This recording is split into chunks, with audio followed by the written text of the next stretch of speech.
በፊልሙ መጀመሪያ ላይ ሰውየው የባንክ ኖቱን በሻይ ሲኒ ውስጥ በመክተት ሙሉ በሙሉ ካራሰው በኋላ በደስታ ወጣው። በመቀጠልም አዲስ የታተመውን የገንዘብ ኖት በመዘርጋት አሮጌ ገንዘብ እንዲመስል አደረገው። ከዛም ብዙ ቁጥር ያላቸውን የሐሰት የባንክ ኖቶች በሻዩ ሲኒ ውስጥ ነክሮ በሚገባ ካራሰ በኋላ በልብስ ማድረቂያ ገመድ ላይ አሰጣቸው። እያንዳንዱንም ለማድረቅ የፀጉር ማድረቂያን ተጠቀመ። ይህንን ያደረጉበት ምክንያት አሮጌ የሐሰት ገንዘቦችን መለየት በጣም አስቸጋሪ ስለሆነ ነበር። የሰሩትን የሐሰተኛ ገንዘብ ጥራት ለመፈተሽ በአንድ ትንሽ ሱቅ ውስጥ ለመሞከር ወሰኑ። በሱቁ ውስጥ ያለውን የሰዎች ብዛት ማነስ ለመልካም አጋጣሚ በመጠቀም ፊሮዝ የ50 ሮፒ ሶዳ ጠየቀ። ነገር ግን ባለሱቁ ገንዘቡን እንደተቀበለው አመነታ። ገንዘቡን ካሸሸውና ወደ ብርሃን አጋልጦ ከተመለከተው በኋላ ሐሰተኛ መሆኑን እርግጠኛ ሊሆን ምንም አልቀረውም ነበር። የፊሮዝ ልብ በፍጥነት መምታት ጀመረ። እሱ ሊያመልጥ ሲል ግን ባለሱቁ እጁን ያዘው። ሰኒ በፍጥነት እየሮጠ በመምጣት ሙሉ ጉልበቱን ተጠቅሞ ፊሮዝን ሳበውና አስጣለው። በግዙፍ ወንዶች እየተሳደዱ ለመደበቅ ወደ አንድ ገለልተኛ ጠባብ መንገድ ውስጥ ገቡ። ተስፋ በመቁረጥ ስሜት ፊሮዝ የወራት ልፋታቸው ዋጋ እንደሌለው ወረቀት እንደተቀየረ በማሰብ አለቀሰ። ሰኒ የባንክ ኖቱን ተቀብሎ ሲመለከት ወዲያውኑ የወረቀቱ ይዘት ትክክለኛ እንዳልሆነ ተረዳ። ችግሩ የወረቀቱ አይነት ነበር። እውነተኛ የባንክ ኖቶች የሚሰሩት በልዩ ጡጥ ወረቀት ሲሆን ተራ ወረቀት ግን ከእንጨት ስብርባሪ ነው የሚሰራው። የሁለቱ ይዘትና የሚፈጥሩት ድምጽ የተለየ ነው።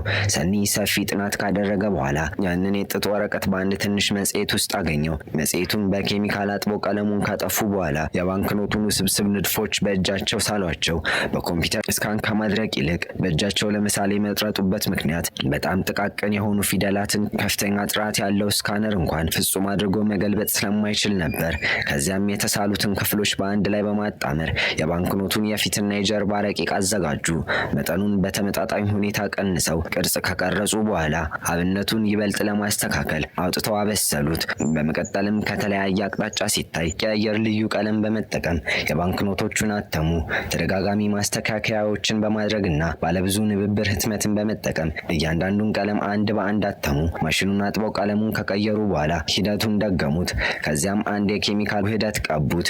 ይህ ውህደት ለባንክ ኖቶች የቀለም መቀያየር ውጤት ከመስጠቱም በላይ ልክ እንደ እውነተኛ ገንዘብ እንዲያንጸባርቁና እውነተኛ እንዲመስሉ አደረጋቸው። በጣም ወሳኙ ደረጃ የደህንነት ክር የማስገባት ስራ ነበር። የባንክ ኖቱ ከፊትና ከጀርባ አንድ ላይ የሚጣበቅ ስለነበር በፊተኛው በኩል ቀዳዶችን ቀደው የደህንነት ክሩን አስገቡና መለያ ቁጥሮችን አተሙ። በዚህ መልኩ ፍጹም የሆነ የሐሰተኛ ኖት ተፈጠረ። አሮጌ እንዲመስሉም በሻይ ሲኒ ውስጥ ካራሷቸው በኋላ በመጨረሻም የተጠናቀቁ ምርቶችን የተሟላ ሙሉ ግድግዳ ነበራቸው። ወደ ግሮሰሪ መደብሩን ተመለሱ። በዚህ ጊዜ ሰኒ ቀድሞ ሲገባ ፊሮዝ ከተነቁ በፍጥነት ለማምለጥ እጁን አጥብቆ ይዞት ነበር። ባለሱቁ ገንዘቡን ሲቀበል እያየ የሰኒ ልብ በፍጥነት ይመታ ነበር። ነገር ግን ብዙም ሳይቆይ የፈለገውን ሶዳ አገኘ። ከሱቁ ሲወጡ ሁለቱም ማመን አቅቷቸው ነበር። ሰኒ ምንም እንኳን ፍርሃት ቢኖረውም ከወንጀለኞቹ አለቃው በራስ መተማመን መንፈስ ገንዘብ ጠየቀ። እጆቹን ከጠረጴዛ ስር ደብቆ 3 የባንክ ኖቶችን ወደ አለቃው በማንሸራተት ሐሰተኛውን እንዲለይ ተገዳደረው። አለቃው ሐሰተኛውን ካገኘ እንደሚገድላቸው አስፈራራቸው። ነገር ግን አለቃውም ሆነ ሰኒ ሐሰተኛውን መለየት አልቻሉም። ዋጋችሁ ስንት ነው? 500 የለም። ለ200 ግን ቢያንስ የ10 ክላሰር የ10 ላክስ ማዘዣ ከሆነ ብቻ ነው። ከዚያ ያነሰ አይሆንም። እኔ 2 ክሮ ከፈልጋለሁ። ሁለቱም ጓደኛሞች 10 ላክስ ማተም ትልቅ ስራ እንደሆነና ያን ያህል ጥሬ ዕቃ ብዙ ማተሚያዎችና ማሽነሪዎች ከየት እንደሚመጡ በመገረም ተነጋገሩ። ሰኒ ዝም ቢልም በአእምሮ ውስጥ ያቀደው እቅድ ነበረው። በዚያኑ ምሽት ወደ ቤተሰቡ ማተሚያ ቤት ተመልሶ ከአጎቱ ጋር በዘፈቀደ ማውራት ጀመረ። አጎቱ የሰሩትን የሐሰተኛ ገንዘብ ረቂቅ አገኘ። ይህ ደግሞ በትክክል ሰኒ ያቀደው ነገር ነበር። ሰኒ አጎቱን በጉዳዩ ውስጥ ማሳተፍ የፈለገ ሲሆን እዚያ ያለውን ትልቅ የማተሚያ ማሽን ያስፈልገው ነበር። ምንም ሳይከራከር ሰኒ በቀላሉ አንድ የባንክ ኖት አውጥቶ ጠረጴዛ ላይ ያስቀመጠው። አጎቱ በመጀመሪያ ሲያየው ደነገጠ። ባለማመን ስሜትም ኖቱን ወደ ብርሃን በማድረግ ደጋግሞ መረመረውና ይህ የሐሰተኛ ጥበብ ነው ሲል ጠየቀ። የአጎቱን ስጋት ሙሉ በሙሉ ለማስወገድ ሰኒ ወደ አንድ ካፌ ወስዶት በዛ የሐሰተኛ የባንክ ኖት በጣም ውድ የሆኑ ቡና ገዛለት። አጎቱ የካፌውን ባለቤት ገንዘቡን በትኩረት ሲመረምረው እያየ ሙሉ ጊዜውን በጭንቀት አሳለፈ። አስተናጋጁ መልሱን ይዞ እስኪመጣ ድረስ ድረስ በመጨረሻም እፎይታን አላገኘም ነበር። በመቀጠልም የ30 ዓመት የህትመት ልምድ ያለው አጎቱ ለሰኒ አንዳንድ ሙያዊ ምክሮችን ሰጠው። በብዛት ለማተም በአንድ ጊዜ 6 ኖቶችን ማተም የሚችል ትልቅ የማተሚያ ማሽን እንደሚያስፈልጋቸውና የወረቀት መቁረጫው አዲስ ሞተር እንደሚያስፈልገውና ፈጣን ማድረቂያ እንደሚጠይቅ ነገረው። ትልቁን ስራ ሊጀምሩ ሲሉ አዲስ ችግር ተከሰተ። ለባንክ ኖቶቹ የሚያስፈልገውን የጥጥ ወረቀት አልነበራቸውም። የድሮ የኬሚካል እጥበትና ቆሻሻዎችን የማድረቂያ ዘዴ ለከፍተኛ ምርት የማይሆን ነበር። ሆኖም የጥጥ ወረቀቱን በህንድ መንግስት በጥብቅ ቁጥጥር የሚደረግበት በመሆኑ ተራ ሰዎች ሊገዙት የማይችሉት ነበር። አማራጭ ያጡት ወንድማማቾች ወደ አንዳንድ የጎዳና ላይ ወንበዴ ጓደኞቻቸው በመዞር በሌሊት ሽፋን ወደ ትልቁ የአካባቢው ወረቀት ፋብሪካ ሰብረው ገቡ። የደህንነት ጥበቃዎች ቀደም ሲል ተራ ወረቀት ሲዘረፍ አይተው ስለማያውቁ ግራ ተጋብተው ነበር። እንደ እድል ሆኖ ወንድማማቾቹ የፈለጉትን ወረቀት በመጋዘኑ የላይኛው መደርደሪያ ላይ አገኙት። ወደ ማተሚያ ቤቱም ሲመለሱ የወንጀለኞቹ አለቃ የሰጣቸው 3 ቀናት ብቻ ስለነበር ሶስቱም ሳያቋርጡ መስራት ጀመሩ። የሚያስፈልገውን 20 ሚሊዮን ለማምረት ሌሊትና ቀን መስራት ነበረባቸው። የወንጀለኞቹ አለቃ በሐሰተኛው ገንዘብ በጣም ተደስቶ ሙሉ ክፍያቸውን ከፈላቸው። ሊወጡ ሲሉ አለቃው መልሶ ጠራቸውና ከእንግዲህ ሽርክናውን የመቀጠል ፍላጎት እንዳለው ገለጸላቸው። ከዚያን ጊዜ ጀምሮ የወንድማማቾቹ ንግድ በመጨመሩ የእነሱ የሐሰተኛ ገንዘብ ከእውነተኛው የማይለይ በመሆኑም በጥቁር ገበያ ውስጥ ከፍተኛ ተፈላጊነትን አገኘ። ወንድማማቾቹ ብዙ ሀብትን አፈሩ። ሰኒ የቤተሰቡን ማተሚያ ቤት የኪሳራ ቀውስ መፍታት ብቻ ሳይሆን የሴት ጓደኛዋን በጣም ውድ ቡና ወደሚሸጥበት ከፍተኛ ደረጃ ያላቸው ሬስቶራንቶች ወሰዳት። ሆኖም በራስ መተማመን ለመክፈል ሲሄድ የሬስቶራንቱን ዋጋ አሳንሶ እንደገመተው ተረዳ። ሳይወደው በግዱ የኪስ ቦርሳውን አስቀምጦ ከሌላ ኪሱ አንዳንድ የሐሰተኛ የባንክ ኖቶችን አወጣ። ይህ ድርጊት ወደ አስከፊ ውድቀት ሊያመራው ምንም አልቀረውም ነበር። ለአስተናጋጇ የተሰጠውን መልስ በገበያ ላይ እየተዘዋወረ ያለ ሐሰተኛ ገንዘብ ሆኖ ተገኘ። እሷ ሁከት አልፈጠረችም። ነገር ግን ሁሉንም የሐሰተኛ ባንክ ኖቶች ከካሺው መልሳን በመግዛት ለምርመራ ወደ ቢሮ ወሰደችው። ያገኙት ነገር ንግግር አሳጣቸው። የህንድ ባንክ የቅርብ ጊዜ የገንዘብ ማረጋገጫ ማሽን የላቀ የስካኒንግ ቴክኖሎጂ ያለውና 99.9% የሐሰት ገንዘብ መለየት እንደሚችል የሚናገረው ማሽን ነበር። ይህ ኖት ሐሰተኛ መሆኑ ከተረጋገጠው ሁሉንም የገንዘብ ማረጋገጫ ማሽኖች ዋጋ ቢስ ያደርጋቸዋል። ከዛም ባግሊ መነጽር ስር እንኳን ምንም አይነት እንከን ሊያገኙበት አልቻሉም። ኖቱን በአልኮል ውስጥ እስኪነክሩት ድረስ እውነተኛ ገንዘብ ይመስል ነበር። በአልኮል ውስጥ ግን እውነተኛ ማንነቱ ተገለጠ። ሜጋ የሐሰተኛ ገንዘብ ሰሪዎች ከፍተኛ ደረጃ ያላቸው መሳሪያዎችና ትክክለኛው መለኪያ መሳሪያዎችን እንደሌላቸው፣ ምናልባትም ተራ ጠፍጣፋ ማተሚያ ብቻ እንደነበራቸው በቀላሉ ገመተች። ነገር ግን ሐሰተኛው በጣም በጥንቃቄ የተሰራ በመሆኑ ኖቶቹ ከእውነተኛ ገንዘብ የማይለዩ አደረጋቸው። ሜጋ ትክክል ነበረች። የሐሰት ገንዘብ ማተብ ስራው የሚመራው በትንሽ ባለ 3 ሰው ቡድን ነበር። የእነሱ የሐሰተኛ ኖቶች በጣም ከፍተኛ ጥራት ያላቸው በመሆናቸው በምድር ስር ወንበዴዎች ዘንድ ተወዳጅ ነበሩ። አልፎ ተርፎ ለመንግስት ባለስልጣናት ለሚስጥር ስራዎቻቸው የሚሆን ከፍተኛ መጠን ያለው ገንዘብ ከነሱ ይገዙ ነበር።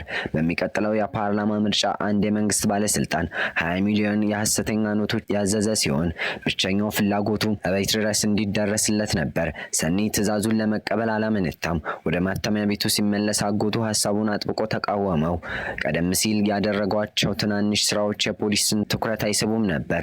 ነገር ግን በከፍተኛ ደረጃ ማተም ብዙ ችግሮች እንደሚገጥሟቸው ተናገረ። ለምሳሌ የጥሬ ዕቃ ግዢ፣ የጉልበት ስራ፣ መሳሪያዎችና ትራንስፖርት ያሉትን ጠቀሰለት። ያጎቱ ቃላት ሰኒ አንድ ትልቅ ማጭበርበር እንዲሳካ መጀመሪያ ህጋዊ መሆን እንዳለበትን እንዲገነዘብ አደረጉት። ስለዚህ አንድ የህትመት ኩባንያ አስመዘገቡ እና ከግቢው አንድ አሮጌ ደንቆሮና ድዳ ሰው አግኝተው በምልክት ቋንቋ በማነጋገር የኩባንያው ህጋዊ ተወካይ እንዲሆኑ አደረጉት። በቀን ጥቂት ጥሬዎችን ብቻ የሚመልሱ ሴት ልጆችን በሪሴፕሽን ቀጠሩ። በህትመት ቤቱ ሽፋን ሰኒ በቂ የጥጥ ወረቀት አዞ የሐሰት የባንክ ኖቶችን ሌሊትና ቀን ማተም ጀመረ። ነገር ግን መጥፎ ዕድል ሊያጋጥማቸው እንደሆነ አስቀድመው አላዩም ነበር። ሜጋ እንደዚህ ያሉ ከፍተኛ ጥራት ያላቸው የሐሰተኛ ኖቶች በአንድ ትንሽ ማተሚያ ቤት ውስጥ መመረት አለባቸው ብላ በማሰብ በከተማ ውስጥ ያሉትን ሁሉንም ማተሚያ ቤቶች በጥልቀት እንዲመረመር ጠየቀች። የእሷ የበላይ መኮንን በከተማው ውስጥ ወደ 100 የሚጠጉ ማተሚያ ቤቶች ስላሉ ይህ ከንቱ ልፋት እንደሆነ አሰበ። ተስፋ ለመቁረጥ ፈቃደኛ ያልሆነችው ሜጋ የበላይ መኮንኑን በሌለበት ሰዓት ማህተቡን በሚስጥር መታችበት።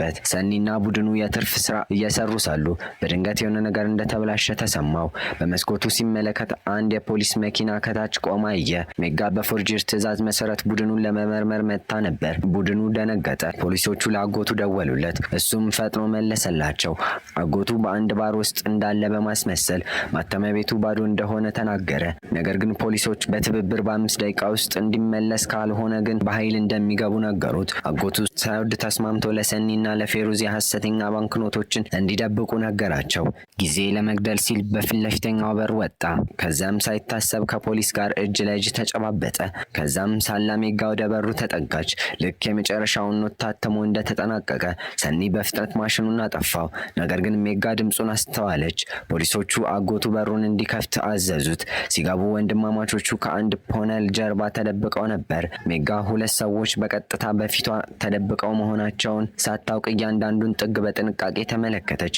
ሜጋ በፋብሪካው ውስጥ እየተዘዋወረች ሳለ ፌሩዝ በዚያን ቀን የተጣሉ የሐሰተኛ ወረቀት ስብርባሪዎች የተሞላውን የቆሻሻ መጣያ ገንዳ ማፍሰስ እንደረሳ አሰበ። ሰኒ በዝምታ ወጥቶ በአቅራቢያው ያለው መፍቻ ከመያዝ ውጪ ሌላ አማራጭ አልነበረውም። በዚህ አስጨናቂ ሁኔታ ውስጥ ሌላ መፍትሄ ማሰብ አልቻለም ነበር። በዚህ ጊዜ የሚጋ ስልክ መጮሁ ሰኒ ከአንድ ምሰሶ ጀርባ እንዲደበቅ እድል ሰጠው። የበላይ መኮንኗን ያለ ፍቃድ በመንቀሳቀሷን ሊገስጻት የደወለላት ሲሆን አብረዋት የነበሩት መኮንኖችም ከቅጣት አልዳኑም ነበር። ከተገሰጸች በኋላ ሜጋና ቡድኑ ሳይወዱ በግዱ መውጣት ነበረባቸው። ይህም ላጎቱና ለወንድማማቾቹ ለጊዜው ካደጋ እንዲያመልጡ አደረጋቸው። ነገር ግን በሚቀጥለው ቀን የሚረከቡት ዕቃ ስላለ በጥሩ ሁኔታ እንደሚሄድ እርግጠኞች አልነበሩም። የአንድ ባለ ሀብት ካዝና በ12 ቢሊዮን ጥሬ ገንዘብ የተሞላ ቢሆንም 1 ሳንቲም እንኳን ለማውጣት አልደፈረም። ለዚህ ሁሉ ተጠያቂ በፊቱ ያለው ትንሽ የሐሰት ገንዘብ መመርመሪያ ማሽን ነበር። አንድ ኖት ሲያስገባ ማሽኑ ወዲያው የመጮህ ድምፅ አሰማ። በዚህ ምክንያት ፖሊሶቹ ከፍተኛ መጠን ያለው የሐሰት ገንዘቡን የያዙበት ሲሆን በርካታ የበታቾች ተይዘው መጋዘኑ ዋጋ በሌለው ወረቀት የተሞላ ሆኖ ቀርቷል። ከሰዎቹ አንዱ ሌላ 500 ፒኖት የሰጠ ሲሆን ምንም እንኳን የእጅ ስራው ያልተሳካ ቢሆንም በማሽኑ ውስጥ በጥሩ ሁኔታ አለፈ። ባለሀብቱ ደነገጠ። ከፍተኛ ደረጃ ያላቸው የሐሰት ማተሚያ መሳሪያዎች እያሉት በማይታወቅ ተወዳዳሪ ተበልጦ ነበር። ተፎካካሪው ምስጢራዊ መሳሪያ እንዳለው አሰበ። ስለዚህ ሰዎቹ ተጠያቂውን ሰው እንዲይዙ አደረገ። ያኔ ተፎካካሪው ድንቅ የጥበብ ስራዎችን በመገልበጥ ህይወቱን የሚመራ ምስኪን የጎዳና ላይ ሰዓሊ እንደሆነ አወቀ። የእሱ ስራዎች ከዋናው የማይለዩ ነበሩ። በጎዳና ላይ ስለሚሸጡ ከፍተኛ ዋጋ ሊያገኝ አልቻለም ነበር። በሁኔታዎች ተገርዶ ሰኒ የባንክ ኖቶችን መሳል ጀመረ። የእሱ አስደናቂ የጥበብ ችሎታ ስካነሮች ሊያዩዋቸው የማይችሉትን ጥንቃቄ ዝርዝሮች እንዲስል አስችሎታል። ማንሱር ወዲያውኑ በእሱ ላይ ፍላጎት አሳየ። የእሱን ብርቅዬ ተሰጥኦ በመረዳት ለሰኒ አያት በአገሪቱ ውስጥ ያሉትን ምርጥ ሐኪሞች ቀጠረላቸው።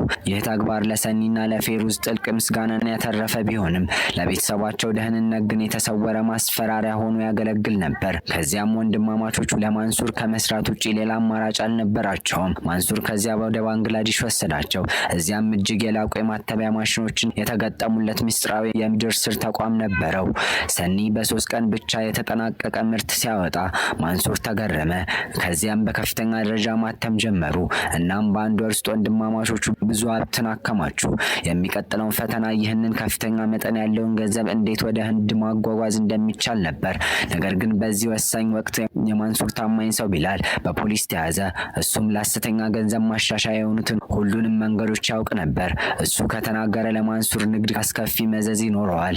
ስለዚህ ማንሱር መፍትሄ ለመፈለግ በምስጢር ወደ ህንድ ተመልሶ ሰኒን አገኘው። በአንድ ጀልባ ላይ መሆናቸውን የተረዳው ሰኒ ከጉዳዩ ውጪ መሆን እንደማይችል አወቀ። ከአንድ ሌሊት ማሰብ በኋላ ፖሊስ ወደ ውስጥ ለመግባት ወሰነ።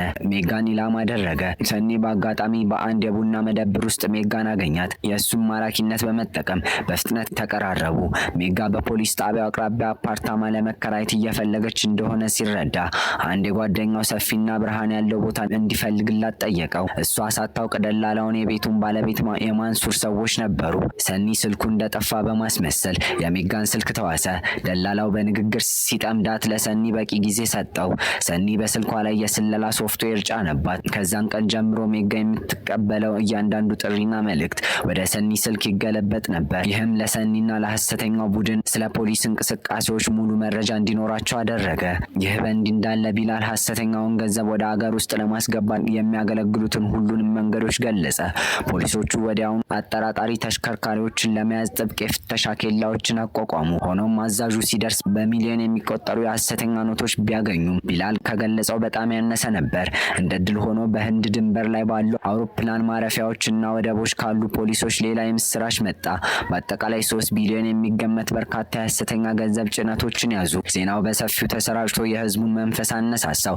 ነገር ግን የፖሊስ አዛዡ የሆነ ነገር እንደጎደለ ተሰማው። ምንም እንኳን 3 ቢሊዮን ብዙ ቢሆንም በገበያ ላይ ካለው በቢሊዮን የሚቆጠሩ ገንዘቦች ጋር ሲነጻጸር ምንም አልነበረም። በዚህ ጊዜ ሜጋ አንድ ሀሳብ መጣላት። የገንዘብ መመርመሪያ ማሽን አምጥታ አንድ የሐሰተኛ ኖት አስገባች።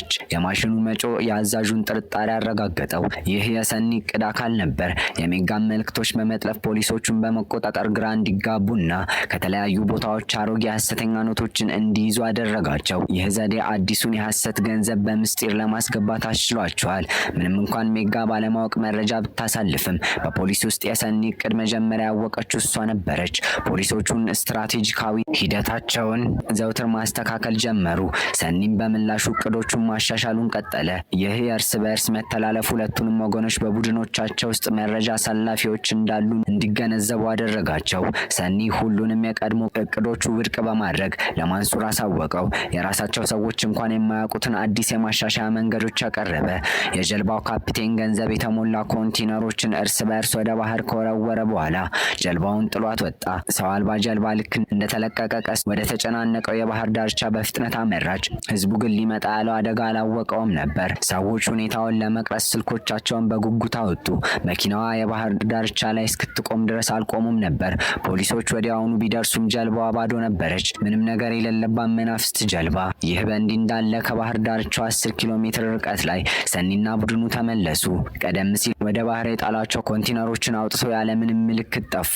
ይህ ሁሉ የሰኒ እቅድ አካል የነበረ ሲሆን ሐሰተኛው ገንዘብ ወደ ህንድ ለማስገባት ነበር። ኖቶቹን በኮንቴነሮች ውስጥ አሸጉ።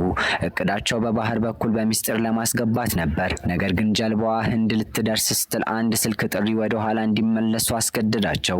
የህንድ ፖሊሶች በሁሉም ወደቦች ላይ ድንገተኛ ፍተሻ እያደረጉ ስለነበር እዚያ መድረስ በቀጥታ ወደ ወጥመድ የመግባት ያህል ነበር። ሳይወዱ በግዱ ኮንቴነሮቹ በኤሌክትሮኒክስ መከታተያ በመግጠም ወደ ባህር ውስጥ አጠለቋቸው። ፖሊስና ህዝቡ በመናፍስት ጀልባዋ ሲጠመዱ እነሱ በሌሊት ሽፋን ኮንቴነሮቹን አወጡ። በዚህ መልኩ ወንድማማቾቹ 120 ቢሊዮን የሐሰተኛ ኖቶችን ይዘው ተመለሱ። እነዚህ ኖቶች በህንድ ገበያ ውስጥ በፍጥነት ተሰራጩ። የሐሰተኛነቱ ጥራት በጣም ከፍተኛ በመሆኑ የገንዘብ መርማሪዎች እንኳን ሊለዩት አልቻሉም። ህዝቡም በእውነተኛውና በሐሰተኛው መካከል ያለውን ልዩነት ማወቅ አልቻለም። ያለ ቁጥጥር ቢታው መላው የአገሪቱ ኢኮኖሚ ውድቀት ይገጥመዋል። ይህም ወደ ህዝብ መደናገጥ አልፎ ተርፎም ወደ ጦርነት ያመራል። ከዚህ በስተጀርባ ያሉት ዋና ባለቤቶች ግን አዳዲስ መኪናዎችንና ቤቶችን በመግዛት እጅግ የቅንጦት ህይወት መኖርን ጀመሩ። የህንድ መንግስት በከፍተኛ ሁከት ውስጥ ነበር። ምክንያቱም የባንክ አዲስ የገንዘብ መመርመሪያዎች እንኳን የላቀ የሐሰት ገንዘብ መለየት አልቻሉም ነበር። ሜጋ በመጨረሻ አንድ መፍትሄ አገኘች። ኖቶቹንም ማቃጠል፣ በነበልባሉ ቀለም አማካኝነት እውነተኛነታቸውን ማረጋገጥ። ባለስልጣናት በዚህ ዘዴ ተስፋ ቆርጠው ነበር። ምክንያቱም 20 ቢሊዮን የሐሰተኛ ኖቶች ከመኖራቸው ባለፈ የትኛውም ዜጋ በራሱ ፍላጎት ገንዘቡን አያቃጥልም። ለፓርላማ ምርጫ 1 ወር ሲቀረው ባለስልጣናቱ ጥብቅ ትዕዛዝ አስተላለፉ። በአጭር ጊዜ ውስጥ ተጠያቂዎችን ማግኘት አለባችሁ፣ ካልሆነ ግን የህዝቡን ቅሬታ ለማርገብ ተለዋጭ ተጠያቂ ያስፈልጋቸዋል በማለት ተናገሩ። አማራጭ ያጡት ፖሊሶችም የማንሱርን ፋይል አወጡት። ማንሱር የህንድ ትልቁን የሐሰት ገንዘብ ስራ የሚመራ ሲሆን እንዲህ ያለ ድርጅት ብቻ ነው ይህንን ያህል ከፍተኛ መጠን ያለው የሐሰተኛ ገንዘብ ሊያመርት የሚችለው። ምንም እንኳን ማንሱር በውጭ ሀገር ተደብቆ ቢቆይም ፖሊሶቹ በህዝብ ፊት ስሙን ለመጥቀስ አላገዳቸውም። ሆኖም ፖሊሶቹ የማያውቁት ነገር ማንሱር በእርግጥም ከከፍተኛ የሐሰተኛ ገንዘብ በስተጀርባ ያለው ዋና መሪ መሆኑን ነበር። ብዙም ሳይቆይ ማንሱር በቴሌቪዥን የራሱን የፍለጋ ዜና አየ። ነገር ግን በዚህ ጊዜ መንግስት ለጠላት ሀገር ታማኝነት እንዳላቸው በመጥቀስ እንደ አሸባሪ አሸባሪ ድርጅት ፈረጃቸው። ከፍተኛ መጠን ያለው የሐሰት ገንዘብ የማተም ዓላማ የህንድን የፋይናንስ ስርዓት ለማበላሸትና በህንድ ላይ የፋይናንስ ሽብርተኝነት ለማካሄድ እንደሆነ ተገለጸ። ማንሱር በጣም ተቆጣ። ነገር ግን ከሐሰተኛ ገንዘብ በፍጥነት ከመገላገል ውጪ ሌላ አማራጭ አልነበረውም። አንዴ በታች የፖሊስን ትኩረት ለማስወገድ የሐሰተኛ ኖቶችን በትንሽ መጠን በጊዜ ሂደት ማሰራጨት እንደሚችል አቀረበ። ማንሱርን ለመከላከል ፍላጎት ስላልነበረው ሰውየውን ተኩሶ ገደለው። ይህም ሰኒና ፌሩዝን አስደነገጣቸው። ይህ የማንሱር እውነተኛ ማንነት ጨካኝና ያለምንም ማመንታት ለመግደል ዝግጁ መሆኑን ተገለጠላቸው። የጥቁር ገበያው ብዙም ሳይቆይ አከፋፋዮች የሐሰት ገንዘብ ጥቅሎችን ሲወስዱ ፈነዳ። ይህ ቢሆንም 20 ቢሊዮን አሁን በጣም ከፍተኛ መጠን ነበር። ይህ በእንዲህ እንዳለ ሰኒ በትርፍ ጊዜዎች ወደ ሜጋ እየተቃረበ መጣ። እሱ የፖሊሶችን መረጃ መፈለግ ብቻ ሳይሆን በእውነትም ከሷ ፍቅር እንደያዘው አወቀ። በሚቀጥለው ቀን አንድ ደንበኛ ከፍተኛ መጠን ያለው የሐሰት ገንዘብ የያዘ ሲሆን ግብይቱን በባለ ብዙ ፎቅ መኪና ማቆሚያ ጋራዥ ውስጥ እንዲሆን ተቀጠረ። ሰኒና ፌሩዝ እቃውን ለማድረስ ኃላፊነት ነበረባቸው። አንዱ ከሌላኛው በስተጀርባ እያሽከረከሩ በሁለት ቡድን በጥንቃቄ ተከፈሉ። ፌሩዝ የሐሰተኛውን ገንዘብ በተሰወረ የመኪና ማቆሚያ ቦታ ሲደብቅ፣ ሰኒ አጠራጣሪ ሰዎችን ለመፈተሽ በዙሪያ ይዘዋወር ነበር። በድንገት አንዲት ሴት በመኪና ፊት ለፊት ታየች። እሷም የፖሊስ መኮንን የሴት ጓደኛው ሜጋ ነበረች። ሰኒ ወዲያውኑ ወደ ወጥመድ እየገቡ እንደሆነና በአካባቢው ተጨማሪ ፖሊሶች ተደብቀው ሊኖሩ እንደሚችሉ ተረዳ። በፍጥነት በማሰብ ሰኒ ፍጥነቱን ጨምሮ መኪናውን ወደ ኋላ አሽከረከረ። ወደ መኪናው የኋላ ክፍል በመሳብ ከአንድ ሸራ ስር 1 ቢሊዮን ሮፕ ጥሬ ገንዘብ አወጣ። በቢላዋ ቦርሳዎቹን ቀዶ ገንዘቡን ከመኪናው ውጪ በዱርዬ ሁኔታ መበተን ጀመረ። የባንክ ኖቶቹ እየበረሩ በየቦታው ተበተኑ። ይህም የሚያልፉት አሽከርካሪዎች ሁሉ እንዲቆሙ አደረገ። ሰዎች ጥሬ ገንዘቡን በከፍተኛ ፍጥነት መልቀም ጀመሩ። ይህም መንገዱን ሙሉ በሙሉ ዘጋው። እያሳደዱት የነበሩ ፖሊሶች በትራፊክ መጨናነቅ ውስጥ በመቅራታቸው ሰኒና ፌሩዝ ሲያመልጡ በዝምታ ለመመልከት ተገደዱ። ሆኖም በችኮላ ምክንያት ሰኒ በፊቱ ያለውን የጭነት መኪና ሳያስተውል ቀርቶ በመታጠፉ መኪናው ከአንድ አበባ ጋር ተጋጭቶ ተገለበጠ። ፖሊሶችም ሲደርሱ መኪናው ገንዘቡን በሚለቅሙ ሰዎች ተከቦ ነበር። ወንድማማቾቹ ግን ጠፍተው ነበር። ፖሊሶቹ ለህዝቡ ገንዘብ ሁሉ የሐሰት መሆኑን እንዴት እንደሚያስረዱ ግራ ተጋብተው ነበር። ይህን ግዳይ ገንዘብ መበተን ክስተት በፍጥነት በዜና ላይ ቀረበ። ፌሩዝ ሰኒን ወደ ፖሊስ በጣም በመቃረቡ ወቀሰው።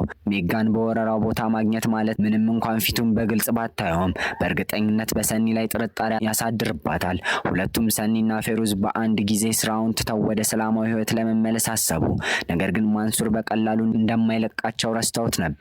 እርግጥ ነው የማንሱር ሰዎች ሁለቱን አግኝተው ራሳቸውን እንዲደብቁ ወደ ውጭ ሀገር እንዲወስዷቸው ነገሯቸው። ከገንዘብ መበተኑ ክስተት በዜና ከተላለፈ በኋላ ወደ አንድ የተተወ ህንፃ መሩ። ማንሱር ፖሊሶች ወንድማማቾቹን እንደለዩቸው አመነ። ሁለቱ ብዙ ምስጢሮች ያውቁ ስለነበር ከተያዙ የእሱን የሐሰት ገንዘብ ስራ አደጋ ላይ ይጥሉታል። ሰኒ ማንሱር ዝም እንዲሉ ሊገላቸው ያሰበ መሆኑን ተገነዘበ። ልክ ግድያው ሊፈጸም ሲል የሞተሮች ድምፅ ከሩቅ አስተጋባ። የሰኒ የቅርብ ጓደኞች የሆኑ የባይከር ቡድን እየጮሁ መጡ። ሰኒ ወደ መኪናው እንደገባ አደጋው ተሰምቶ ስለነበር ለጓደኞቹ በምስጢር መልእክት ልኮላቸው ነበር። እነሱም በትክክለኛው ሰዓት ደረሱ። ወደ ቤት ሲመለሱ ሁለቱ ልክ እንደደነገጡ ወፎች ነበሩ። ፖሊስም ሆነ ማንሱር እንደማይለቋቸው ስላወቁ በፍጥነት ማምለጥ ነበረባቸው። ነገር ግን አንድ የስልክ ጥሪ ሰኒን ወደ ከፍተኛ ተስፋ መቁረጥ ውስጥ ከተተው። ጥሪው ካጎቱ የመጣ ሲሆን የቤተሰቡ ማተሚያ ቤት ባለፈው ምሽት እሳት እንደተነሳና እስከ ዛሬ ጠዋት ድረስ እንዳልጠፋ አሳወቀው። እሳቱ ሲነሳ አያቱ በውስጡ የነበረ ሲሆን ከእሳቱ ውስጥ ሊያስወጡት እንዳልቻሉም ሰማ። ሰኒ ይህ ሁሉ የመንሱር ስራ መሆኑን አወቀ። በጣም ተቆጣ። ለሱ በጣም ቅርብ የሆነ አያቱ በሱ ምክንያት ህይወቱ አልፎ ነበር። በከፍተኛ ቁጣ ሰኒ ይህንን እንዲሁ መተው እንደማይችል ወሰነ። በጨለማ ሽፋን የሐሰት ገንዘቡን ተከማችቶ ወደ ነበረበት መጋዘን በሚስጥር ገባ። ለማንሱር በቪዲዮ ጥሪ ደውሎ በፊቱ በገንዘብ ክምሮች ላይ ቤንዚን ማፍሰስ ጀመረ። የማንሱር ጩኸት ድምፅ ችላ በማለት በመጨረሻም ሰኒ ክብሪት ለኩሶ ወደ ገንዘቡ ክምር ውስጥ ወረወረው።